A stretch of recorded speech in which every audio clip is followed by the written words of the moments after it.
अस्सलाम वालेकुम। Programme embassy road में खुश आमदीद। नाज़रीन, हमारे साथ आज हैं पाकिस्तान में सूडान के सफ़ीर अल शाफी मोहम्मद अहमद, और हम उनसे गुफ्तगू करेंगे पाकिस्तान और सूडान के ताल्लुकात के हवाले से, और देखेंगे कि पाकिस्तान और सूडान के दरमियान ताल्लुकात जो है वो किस नौइयत के हैं और मुस्तकबिल में इन ताल्लुकात में क्या वुसअत आ सकती है। Ambassador, thank you very much for joining us in this program. You're welcome. How do you look at Pakistan-Sudan relations at this juncture? Thank you very much for coming and for having me. And I would like to salute all my brothers, the Pakistani. And I would like to express that I am very happy and glad to be stationed in this big and important country. You know, Your Excellency, and for the audience, that the relations between Sudan and Pakistan are not new. They are very old. It goes back to the first half of the 20th century, at the beginning of the emergence of Pakistan. And the relations, not only political or diplomatic or economic, but we have spiritual relations, we have cultural relations, we share common values, and maybe this is not some sort of exaggeration, but every student in the university, in the secondary schools, knows a lot about Pakistan, about the struggle of the Pakistani. And also when we come and to this word Pakistan, also this is the land of sacred people, sacred land. So Sudanese, they know Pakistan very well. They know Muhammad Ali Jinnah, they know Iqbal, and we have Jinnah in Sudan. They were named after these famous leaders of There are some universities which have been named, or some roads, or what? Some persons. Some persons. Yes, some persons, you know, some persons. Hopefully in the future, inshallah, we have Jinnah University, we have Iqbal. We have this, I think, one or two roads about Iqbal in some areas in Sudan, you know. So this is as background. And, you know, in the current situation, the relations between Sudan and Pakistan are one of the best, because this is our brother country. It is a friend country. As I said before, we have a lot in common. And again, the diplomatic relations between Sudan and Pakistan are very good. Always they have the same position, the same stand in the regional and international organizations. Pakistan supports Sudan wherever there is any case about Sudan, and vice versa. And I take this opportunity to congratulate Pakistan for, you know, this big victory of winning the seat In the United Nations Security Council for the 6th time, you know. And I am very proud that Sudan won of the vote that, you know, has its contribution in this victory. And we feel that when Pakistan is there, we are there, you know. This is again, there are commercial and economical relations between Sudan and Pakistan. I was coming to that, and in today's world, the economic cooperation and the trade relations are very important. Besides the relations that you have mentioned, we are two Islamic countries. We have spiritual bonds between the two countries. But economy and trade are the name of the game in today's world. So what is being done to expand relations in the economic and trade fields between Pakistan and Sudan? You know, fortunately, the leaders of the two countries, and also my predecessors with the official people here in Pakistan, they had made a lot in order to boost the relation, the economic and commercial relation between Sudan and Pakistan. And we have some agreements, and also we have some MOUs. We have some Pakistani investors in Sudan now. And by the way, this is not a secret. The first investor that engaged in Sudan petroleum exploration, he was a Pakistani, although he is with the Canadian nationality, but he is a Pakistani, by the way. It was in the early 90s, last century. So the investment, the commerce, and the economical relations between Sudan and Pakistan, I think they are in the right path now. We are not quite satisfied of that, but as a beginning. Is there any forum like joint investment or a joint commission, ministerial commission, or any other mechanism between the two countries to promote trade and economic activity between the two countries? There is a proposal, and it is exchanged between the two businessmen, two private men, and we are looking forward for a visit by the State Minister for Investment within this month, inshallah. He will be accompanied by a big number of businessmen.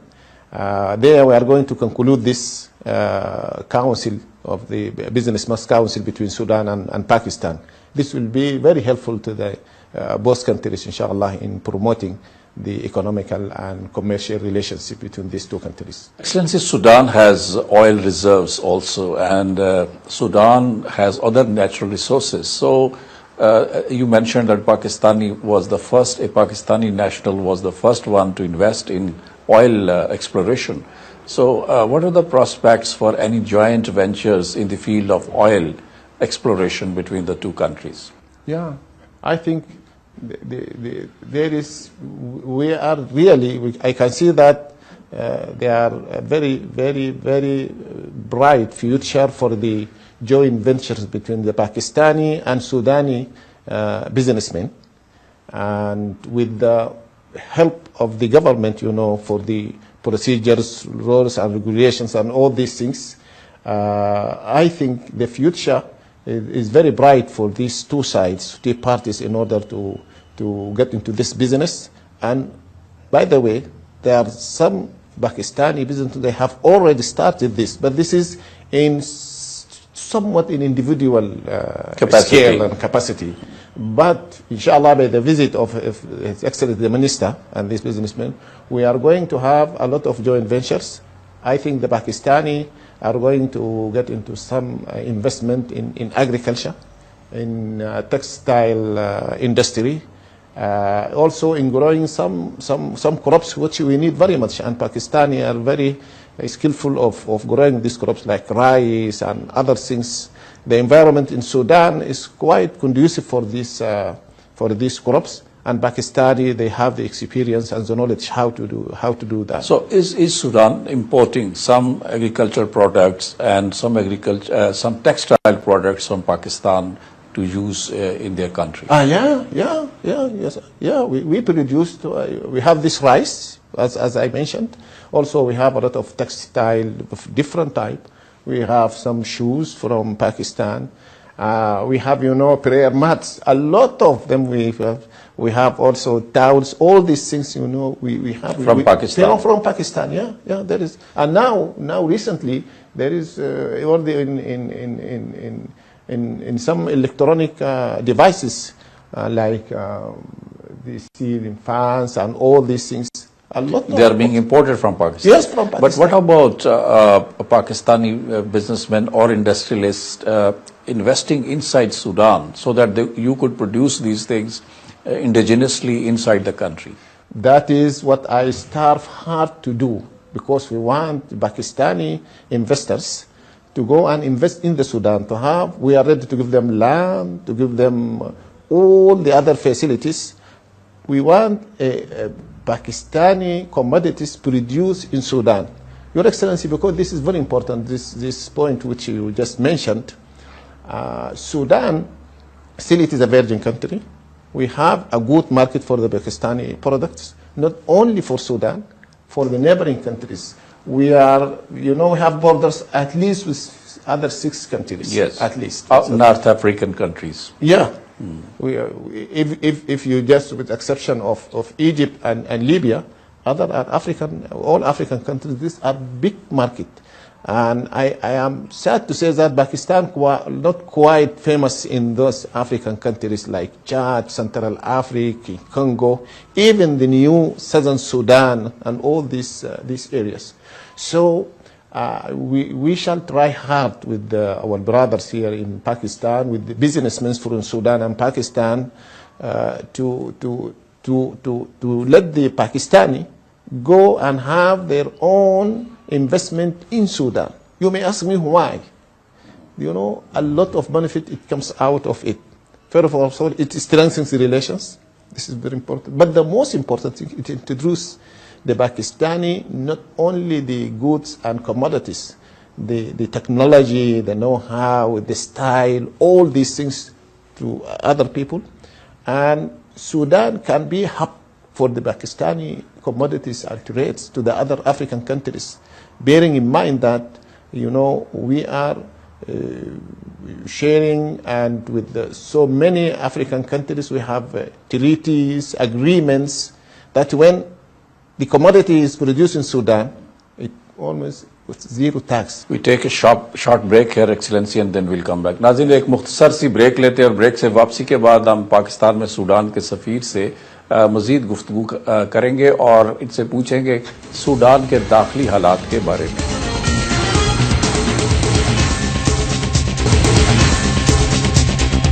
Welcome back. हम गुफ्तगू कर रहे हैं पाकिस्तान में Sudan के सफ़ीर से। Excellency, there's a perception in Pakistan and elsewhere that Sudan is politically very unstable. And that's why, the division of Sudan has also taken place. Would you please share your views about Sudan's internal situation and the causes which led to the division of Sudan? Thank you very much. This is a very important question, because Sudan image internationally is very distorted, unfortunately. Just like Pakistan also. When some people, when you say you are going to Pakistan, maybe they think it's a very dangerous place. Like that. Yeah. Whereas it is not like that. Maybe in some areas we should not deny that there are problems, but not as it is reflected in the media, especially in the Western media. In the Western media, And this is, intentionally they are doing that, we know, everybody knows that. But still there are some problems, of course. We should not deny that. We have some political problems, some security problems. But all these, are manageable. We can do with them. We can solve the problems because we have the will and the desire to solve all these problems. And, to speak about this, I have to give also an idea about the Sudan. Sudan, first of all, it is a very vast country. Before the secession of the South, area-wise, it was about 2.5 million square kilometers. Now, after the secession of the South, it is about 1.9 million square kilometers. It is a vast country. Geographical regions, we have arid zone, semi-arid zone, we have savanna, and also we have equatorial geographical zone. This is zone-wise. Population, it is not a big population. All the population in Sudan, it is about 34 million.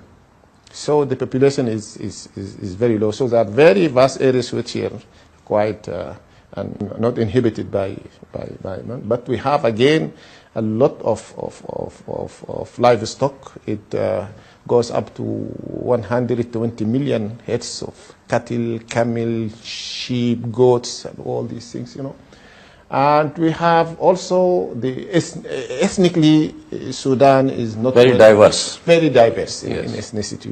We have a big number of ethnicities whose background as Arabs, and we have those who backgrounds as Africans. But Now they are mixed. Actually, you cannot easily even differentiate who is Arabs, who is But non-Arab. what led to the division of Sudan? I mean, it was a big country before, and the division has kind of given an impression that the country has been reduced in its size. Its geographical entity has been invaded, reduced. Yeah, I'm coming to that, just because I meant to give the audience a little bit background. So it is a huge country. We have a neighboring it was about 9, now become 6 countries. The tribes and the different groups intermingling between these countries, because we find the same tribe here and the same tribe there. Just like here, between you and Afghanistan and all these countries, you and Iran, you find people from here and here. So this sometimes it leads to some sort of unrest, because the country is underdeveloped for so many reasons, and so many people are cattle herders. And sometimes they compete in small part of maybe fodder or of water, particularly because of the desert encroachment and all these things. So maybe this is Sudan, which was before. And Sudan, it happened to be a British colony for a long time. And that British colony came after struggle or jihad. It was a big jihad by Muhammad Ahmad al-Mahdi, who expelled the Turks, and then he killed, Mr. Cordon Basha. Cordon, one of the famous, English people. Up to now, they are grieving the death of Cordon. He was defeated and killed by al-Mahdi.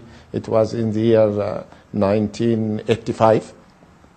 So when these invaders became our colonizers, they came, with all this legacy, and they first of all they have formulated some laws that they divided the countries. Those who looks more African, they put them just as an enclave, and it was not prohibited. It is prohibited for a Muslim or who looks like Arab to cross the boundaries, although it is one country, unless you have a license or something like, or visa actually, from the north to south. From north to south and all these things. The British also, they kept south, very backward, no education, no health care, no infrastructure. Nothing at all. Nothing at all. Not even an inch of tar road. Not at all at that time, And then after the independence, the new Sudan came.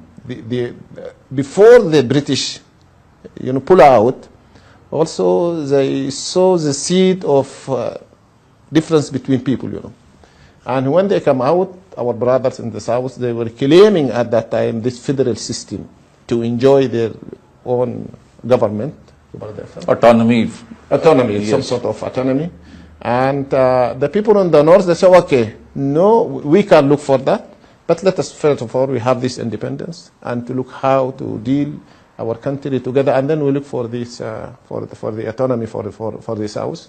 But unfortunately, some Southerners, they took arm against the central government, and then the problem is erupted. And there was a massacre in the south between the Southerners and Northerners. So, as I said, it shows the seed of bitterness between the two countries. Yes, but Excellency, now that Sudan is divided, it's a fact. How do you see the relations between the two parts? Some people think that these relations will remain tense, and the two parts of Sudan will never have cordial, comfortable relations. Is that true? For some time, this is a temporary situation, because 60 years of conflict, of fighting, of killing each other, it cannot be surpassed by 2 or 5 years. That is why. So Now, yes, there is tension. It is not that so serious, not that too much serious. It looks superficially, yes, but in the future, I think the two countries, they are going to be, very friendly countries. But we are in the south and in the north, by the way. We are looking forward, and we have the anticipation that, again, we can unify Sudan once again. Because now, so many of the Southerners, they have their relations, good relations. Yes. And they have their sons, their friends, actually. And also for the Netherlands, who are from the north, we have a lot of relations between south and north. So you are optimistic that the relations will improve. Not only they will improve, one day you can be united also. Quite optimistic. It will not take We'll continue this discussion, Ambassador. नाज़रीन, एक और मुख्तसर break लेते हैं और break से वापसी के बाद हम पाकिस्तान में सूडान के सफीर से मजीद गुफ्तगू करेंगे और अब बात करेंगे इस वक्त जो दुनिया को सबसे बड़ा मसला दरपेश है टेररिज्म का, उसके हवाले से।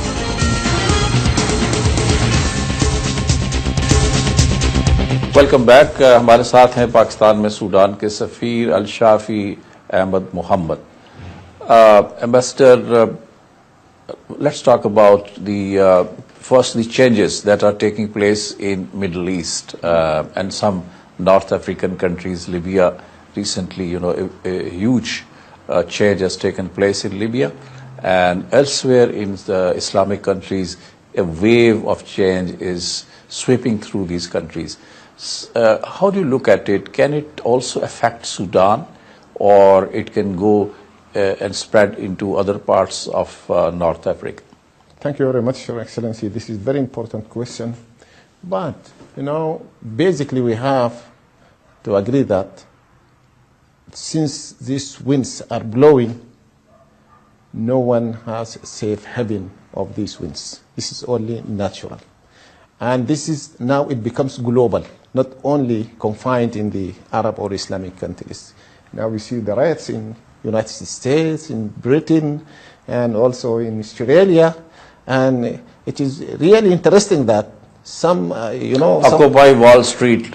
Yes, by Wall Street, people at Wall Street, they don't know that when in Arabic we say, الشعب يريد إسقاط النظام, but they want Wall Street against money, but الشعب يريد إسقاط, they say in Arabic because this is becoming a slogan. So I think every country is subjected to this. But to what extent? This is the question. If the leaders of our countries, all the Arabs and Muslim countries, they have the wisdom and to make the necessary reforms that when these winds blow towards those countries, it should make the flower to bloom, not to destroy every tree. This is very important. But I think I look to this change are positive one. This is awakening of the people of these countries. Because for a long time people, they think that the Arab people or the Muslim people, some countries, exception. Pakistan, every time there is a riot and we are so on. But in some Arab countries and Muslim countries, you can't see such administration, as if, everything is done by one monarch. Now people are awakening. It's a process of democratization. Yes, that is it. It is very important. So how, Excellency, how it is going to affect Sudan? Do you think that Sudan has enough capacity to absorb this change without being disrupted in a massive way? You have the administration, you have the wherewithal and infrastructure to absorb these changes in a positive way? Hopefully we absorb, this wave of changes which come from our neighbors. And our government had already taken many steps. First of these steps, to make the necessary reforms. This is very important. So as to make the environment is conducive for the positive effect, not the negative effect. Also now we have some contacts with all the neighboring countries in order to control particularly from Libya, some weapons and arms which are everywhere. How can we do this? Some people are fleeing the battlefield when they come and infiltrate. They are fleeing Libya. Fleeing Libya. Have they come to Sudan also? Who knows? Because as I told Sudan, it is a vast country. We have a long borders with Libya. We cannot, put a soldier in every inch and part of the. So maybe some of them infiltrate, but I think we are alert enough, and up to now, I think our people have done a very marvelous job. Up to now, there is no any negative impact. But there is maybe positive impact, because even people from within the government, they think that we have to do something so that to pave the way for a peaceful reform, not by what had happened in Libya or in other countries. Ambassador, the United States and some Western countries, they have been looking at Sudan as a place which is a threat to their security. They have been blaming Sudan for harboring some of the terrorists in their country, and they had very tense relationship with Sudan for quite some time. What's the situation now? Now it is improving, because now the Americans, they come to discover that as long as they, with this hallucination about Sudan is harming the security of United States, they are losing. Actually, Sudan is progressing. We ourselves, we learn also out of our. But for the Americans, they come to discover that there are so a lot of fallacies that before they believe in it. Now, when they come into ground, they found they are just fallacies. Sudan is a friend country to everybody. We want to maintain good relations with the United States, with every country, to benefit of these cordial bilateral relations. This is very important for us. And now the Americans, approaching Sudan by many means. Up to now, yes, they have some pressure. There are some on the congressmen, particularly, they have a negative view about Sudan. But the administration, even some also of the legislators, they have now a positive look. And also there is a pressure from the businessmen, because Sudan, it is a very, very rich of its natural resources, So they want to come to Sudan to invest and to make use of these natural resources. Yeah, and they feel the end that now China is coming and almost everything is China and other countries. Why shouldn't we, So now the Americans, I think they are changing their mind towards Sudan. Again, we are also continuously, if there is something wrong with our people, we try to, not because of the United States, but because of our people, because of the interests of the Sudan itself. So Sudan is not, basically the blame or the accusation of the United States has been that Sudan is harboring terrorists and they are providing them safe havens and all that. So I think these allegations have no grounds to stand. These allegations have, the Americans, they have a mind, because once Osama bin Laden was there, and by the way, Osama bin Laden, when he was in Sudan, he was an investor, and he has a big, farm there. And then, even if he has some secret activities, we Sudanese, we don't know it. Maybe the Americans, they know it. But actually, Sudan harboring any terrorist element, because, you are in Pakistan now, you are suffering because we are also being blamed for having safe havens for terrorists in Pakistan. Yes, this is one of the allegations that is being leveled against Pakistan. But who created them? So who created, this? Because the Americans themselves created this. So how do you define Sudan's relations with its Arab neighbors, particularly Saudi Arabia and other major countries, major players of that region?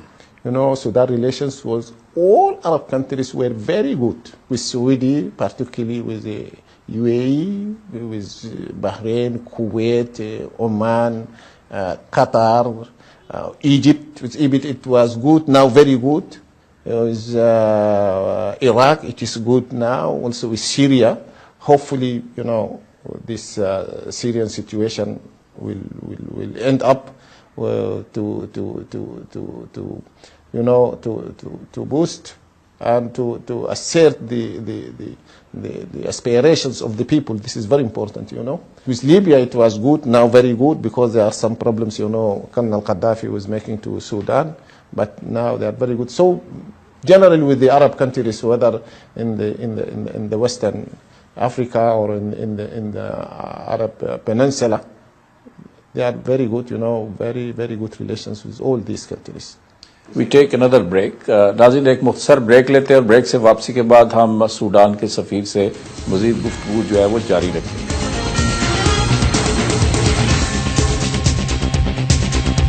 Welcome back. Ambassador, you said that Pakistan and Sudan have identical views on all regional and global issues. What is Sudan's view on Kashmir? This is an issue which afflicts the relations between Pakistan and India in this region. How do you look at it? Sudan position is not new. From the first time, Sudan for the self-determination of the Kashmiri, to determine their destiny. And also calling for all countries to rely on, to apply to the United Nations resolutions. So this is all through Sudan always backing, this view, which is has nothing. It is not contradicting with the Pakistani, the same position as Pakistan. Palestine is another issue, and for 60 years, Israel has denied Palestinians its right of self-determination. And recently, when the Palestinians went to the United Nations to have a seat in the United Nations, it has been opposed not only by Israel but by the United States of America, and they threatened to use veto. And only yesterday, Palestine was made a member of UNICEF, and the United States stopped all funds to UNICEF. How do you look at it? I think the United States alienating themselves. This is unfortunate. This is because United States, for America, it is a big country, very important country in the world. But their performance in the international issues and cases, they are biased always, to the Israelis and sometimes to this, to their. Even they don't, serve their own interests. Maybe the interests of Israel. And sometimes it is against Israel itself, because Israel, it needs to live in a peace. But by doing so, there is mere bitterness and grievances against Israel and United States of America. So if the situation continues like this, America will be overridden by the way. Because now a lot of other countries emerging, and they can do with these issues independently without the American support. But we hope America as a superpower, and it is very important for the stability of the world. We hope that they become impartial in these problems. This will help America, will help the friends of America to solve the problems, and help all the mankind in the face of this. Excellency, terrorism is another issue. It's a global issue, and Pakistan is suffering a lot in the war against terror. We have lost 35,000 citizens, including our soldiers and officers, military officers. Pakistan has suffered $70 billion in terms of its economic loss. How Sudan looks at this phenomenon of terrorism, because Pakistan and the rest of the world condemns it and is fighting against it. What is Sudan's view on this? For us in Sudan, this terrorism phenomena, it is a plague of the last century and this century. And Pakistan, Sudan, and other countries, they are victims of terrorism. They are not harboring terrorism, actually. They are victims of of terrorism. So we are condemning it, we are fighting it, not only by the arrogant way sometimes some countries do, but I think we need to challenge and defeat terrorism. There are so many steps that the international community, big and small countries, they have to take it together. They have to trace what is the reason behind the emergence of this terrorism. Unless you go and address the root causes, you are not going to get rid of it. Secondly, for the superpowers, as I said, to be impartial in the what is going on for the running in the world affairs should be impartial. This is very important. We have to use our mind, our thoughts, in order, to make brainstorming to some people who think or believe that they can achieve their goals by using violence. Yes.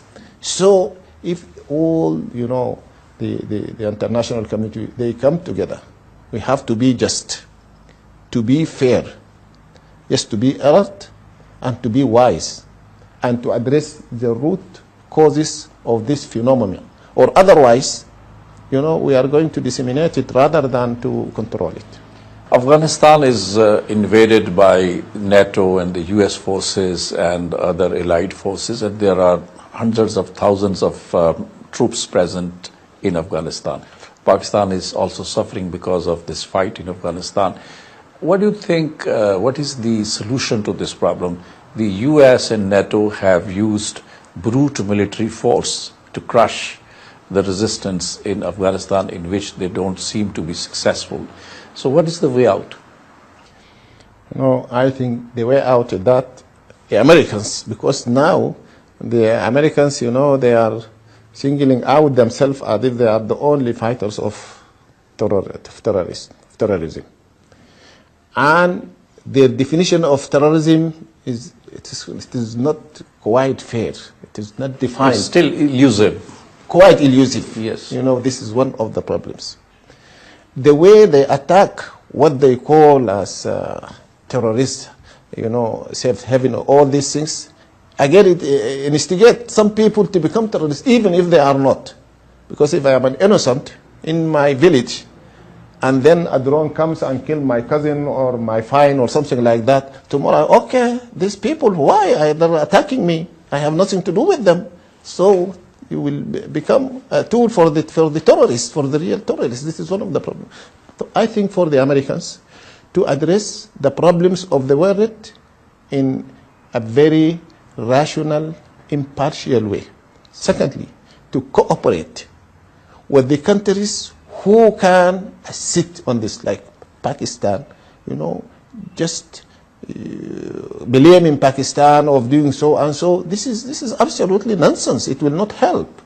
But they have to cooperate fully with Pakistan and listen to the Pakistani, listen to the Afghan, listen to the other people, how this problem can be solved. Because these people, yes, our people, they are not under our control. But there is a certain approach. If we go through that approach, we can at least, improve this thing and bring it. But Americans, because they not only they want to get rid with the terrorism, but also they want to impose their own agenda, to impose their people whom want to govern and to rule their countries. They want to do so and so, not only one thing. So that is the complication. So the only way for the Americans. So you support the process of reconciliation and talks in Afghanistan? Fully. This is my own point of view. This is the only way. Because these people, by force, you cannot bring them to peace by all means.